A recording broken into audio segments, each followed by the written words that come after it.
Good morning, welcome to Ridhima kitchen. வாங்க இன்னைக்கு நம்ம வீட்டு ஸ்டைலில் ஒரு முள்ளங்கி சட்னி பார்க்கலாம்.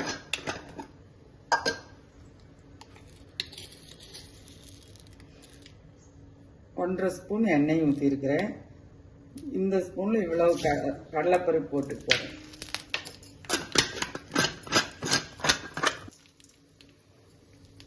அதே ஸ்பூன் அளவுக்கு உளுந்து பருப்பு போட்டுக்கிறேன்.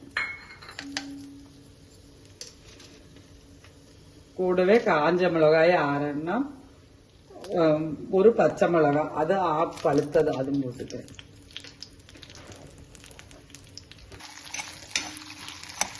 பாருங்க, எல்லாம் வணங்கட்டும். கூடவே கருவேப்பிலும் போட்டு போறேன்.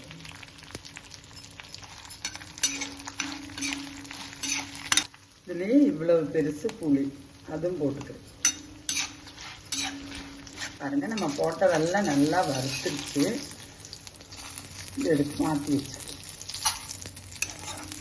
எல்லாம் வறுத்து நான் எடுத்து வச்சுட்டேன். இன்னும் பாய்க்கு உள்ளதெல்லாம் முள்ளங்கி, ஒரு பெருசா ஒரு முள்ளங்கி எடுத்து நைஸா கட் பண்ணிருக்கிறேன். அப்பதான் அது வணங்கும்போது அந்த வாசம் இல்லாம இருக்கும். இது நல்லா வணங்கணும்.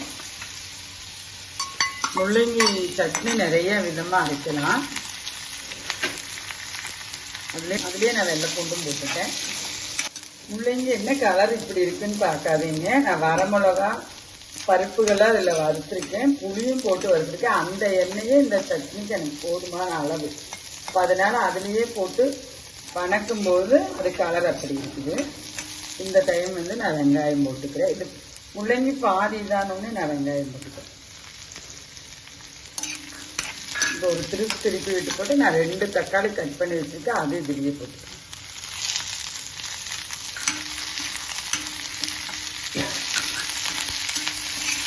இந்த சட்னிக்கு தேவையான அளவு உப்பும் போட்டுற போகிறேன். அப்போ வேகமாக ஒன்று வணங்கி கிடைக்கும் நம்மளுக்கு.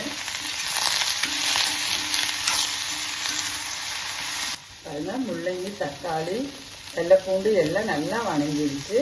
நான் அடுப்பு ஆஃப் பண்ணிவிட்டேன். இந்த டைமில் தேங்காய் இவ்வளவு போட்டு போகிறேன். இந்த கல்லுலேயே விட்டுற போகிறேன். இது ஆறுன விட்டு நான் எடுத்து பார்ப்பேன். பாருங்க, சட்னி தாளிச்சிடுவோம். அரைச்சிட்டு வந்துட்டேன். பாருங்க, உளுந்து போட்டு போகிறேன்.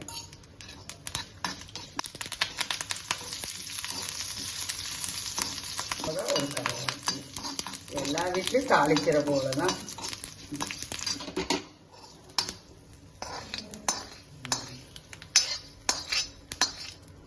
நல்ல ஹெல்த்தியான முள்ளங்கி சட்னிங்க. முள்ளங்கி சட்னி நிறைய விதமாக செய்யலாம். எல்லாத்து வீட்லையும் செய்யறத இது நம்ம வீட்டில் ஒரு விதம்.